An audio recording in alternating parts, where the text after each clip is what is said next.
It is a hi guys and welcome back to Archie Hamilton Racing. Welcome to another video. Welcome inside the BMW M5, the new one, which is a great place to be. I always say things are a great place to be and it genuinely is. And what we're going to do in today's video, we have quite a lot to touch base on here. One of them is you're going to get my honest thoughts about the car. I've been living with it for roughly 4 or 5 days. So I'm going to give you my honest opinions. I think people want that because this car is very much in the spotlight. So we're going to do that. I've just arrived actually at Porsche Centre Reading because basically not an ideal situation. And I'm going to tell you that in this video as well. But when you're a business owner, you have to jump on things and you have to make things happen. And that is why I'm here. So you're going to see that as well. I'm going to tell you that. So that's happening in today's video. And here it is. It's looking dirty as well. That shows that I've actually been using the car, which we like as also. So yeah, I've not given it a clean. I will do before I give it back, potentially. But it kind of looks a bit better, doesn't it, with it dirty. I don't know how this has happened, by the way. And this, I'm really sorry because I borrowed this car. Maybe it's because it's such a bust. Maybe it's like that before, I don't know. But it's winding me up that I might have damaged someone's car, and that for me is not acceptable. So I will pay for it as an alarm is going off here. But it does look good, doesn't it? It does look good. I generally think when it is a little bit dirtier, this colour looks better. So what we're going to do is we're going to have a look at a few of the other cars which are here, and we're going to go from there. There are lots of these Macans around. Lots and lots and lots. I know they're pretty popular, but I think there's like 260 of them online now or something crazy. So that's pretty wild. I do like this brown colour. But yeah, these are... I was very close to buying one, genuinely. Just the depreciation is absolutely petrifying. So if you go to a Porsche dealer, you will see a lot of Macans around and things like that, just because they're probably trying to get rid of them because there are so many of them. It's an amazing dealership, Porsche Centre Reading. But yeah, I might as well tell you the reason why I'm here now. Basically, we have a Porsche which we've sold at my dealership. And there was a bit of an issue, basically. We sold it on behalf of a customer. And basically, when we sell a car, we have a checklist. V5, service books, 2 keys, everything else. And the car was actually a storage car. So it meant that we had the car in storage and then the car went from storage to sales side. And we don't usually do that. It sometimes happens now and then, but very rarely. And one of the things which was missing was the service book. So got the V5, got the spare keys, blah, blah, blah, service book. That's what flagged up at Porsche. But we just thought that naturally the car hasn't had a service, so the service book, you'll get that when you get your first service. That's what I thought anyway as well. Not the case, and it should have been in the car on when the car was collected. And the car was bought from Porsche Centre Reading. So what I'm hoping is the customer has never had a service book. So I'm hoping that they will have the service book or be able to provide a service book so the car can still get delivered, because obviously the customer buying the car still wants a service book, as you would.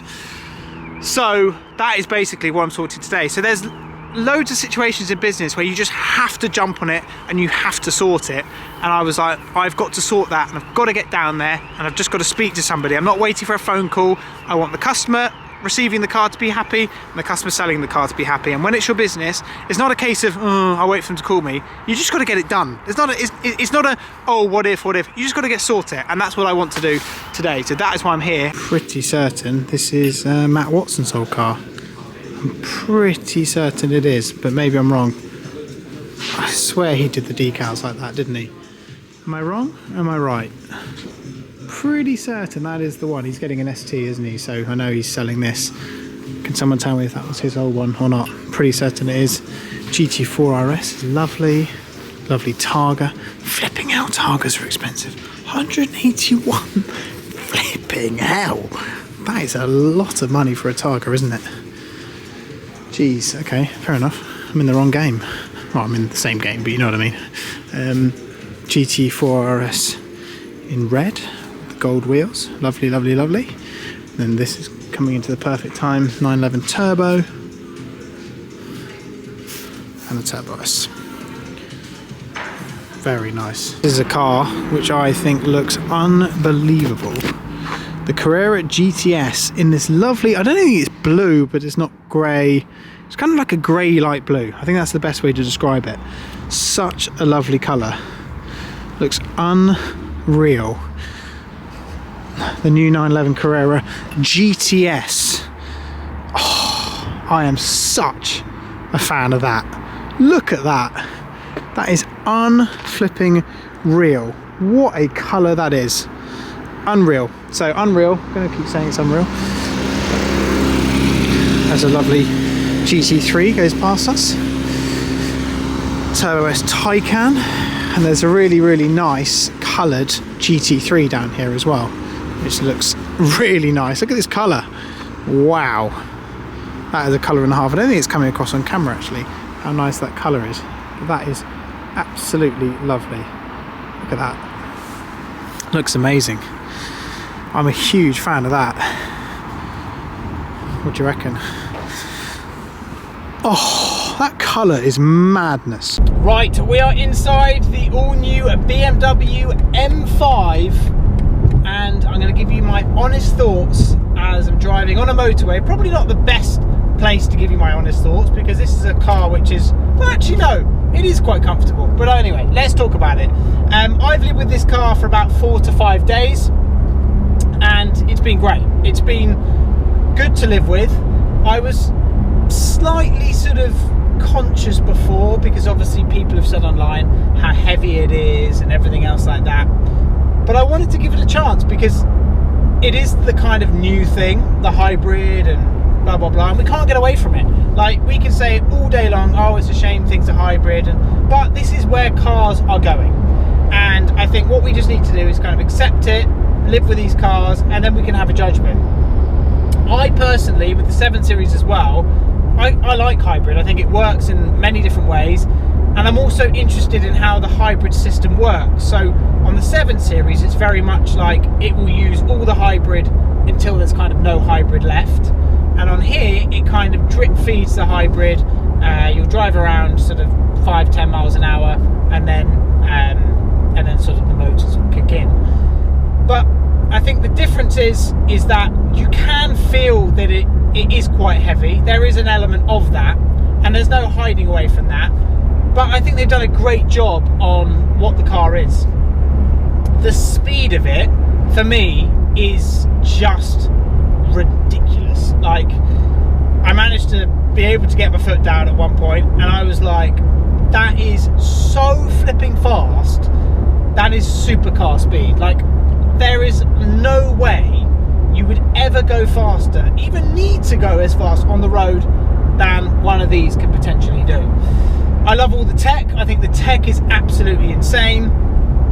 The way the car sort of, the driver's position is great, the head-up display is great, the sound system's great.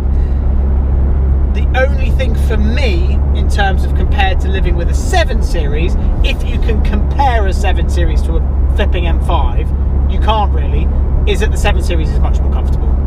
It's a 7 Series. It's not a, you know, come on, like, whatever. I think where I've had before things like RS6s and cars like that, I will be 100% honest with you, an RS6 is slightly more comfortable, as in day-to-day, general just comfort with those seats. But there is no way an RS6 would get anywhere near close in terms of speed. Nowhere near. So I think from that point of view, this for me is an all-round better car. What BMW have done with their interior, I always felt for me, even when I had the X5M, my car's slightly behind on the interior, and now I feel that BMW, and a lot of you I'm sure will admit, that they are definitely 100% leveled out with all the top manufacturers in terms of interior and everything else like that. So that is a great thing as well. The carbon roof means no pan roof. I think that's one thing which I miss as well. It's sort of an element of, you know, I do like a pan roof. I like that feeling, but I'm used to the carbon roof like the M2 and things like that. These seats are pretty comfortable also. I like the fact you could settle your different things. You get in, your heated steering wheel's on, whatever you want to do. There's all these modes which you can do now on these cars. And fundamentally, the handling of it is great. I've driven it on B roads. I've got a chance to sort of really feel the handling. And it is very, very direct. And that for me is impressive, considering that the motors and everything else, the car is that heavy. Isn't it like 2-point-something tons, whatever. I think that is impressive that they managed to hide that. Now, where would I go and would I buy one of these? I don't think I would buy this car specifically. And that's not because I don't like it. I do like it, and I think it's an incredible car. I'm spitting everywhere. It's an incredible car. But I think for me, the M5 Touring is where I would go. I think that's for me definitely where I think I could see myself living with. Just a bit more sort of probably boot space, a bit more in the back.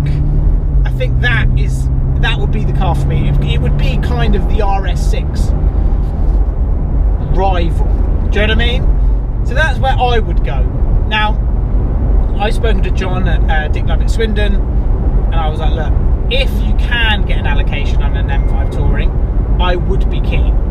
So that for me would be the one, for sure. Now I'm not saying I'm going to get one, so do not quote me on it, because I know if I say something and it doesn't turn up, I'll be in trouble. But that for me is 100% where it's at. And these are just ridiculous. Like, I think for me, it makes you think that, like, let's say if you remember a 458 and all of those cars, it would be a lot slower than this by miles. But anyway, great bit of kit. Loved living with it. I took it to a lovely country park the other day. I've driven it around London, so I know what it's like slow speed with the hybrid, and that's all great. I've fueled it a couple of times. I think it's great on fuel. I don't think it's bad on fuel at all. I've put in like 50 quids here and there. So I probably spent £150 over the 5 days, which is quite pricey, but I have been in the car the whole time, so it's not the end of the world. And the other day I actually went to the showroom, and I live, I don't know, 60 something miles away from the showroom. I had 50 miles left of fuel. I plugged it in, and the plugging in got me home. So I wouldn't have got home if I didn't have the hybrid. So that's quite nice, because it almost got me home. So that's great. So yeah, loved it. Hopefully I'll get a chance to drive something like this on a circuit, and I can show you more. I would love to do more of that, so I can actually give you my opinion of the handling properly, because I'm not going to go do that on public roads. So that's where my opinion is at. So hopefully that makes sense. I keep saying hopefully. But anyway, there we go. It's great, and it is absolutely rapid. Check this out. This is a lovely BMW 340i in the Dream spec. This is Anglesey green. Isn't that right, Tom? In Anglesey green, yes, and cognac interior. That is a love. Oh, that is the dream. That is such a nice car. Roughly 60 grand, and it looks unflipping believable. I am a huge fan. People tell me that this is the best BMW 340 that exists. Look at that. Come on. That is amazing. I need to trade the 7 Series in. Give the 7 Series back and go for that. No, no, that is lovely. Lovely, lovely, lovely. Oh, do you know what? If I could make a business off of selling 340i's, I would, because I know that these just sell straight away. Incredible value for money. And what a car. Gee.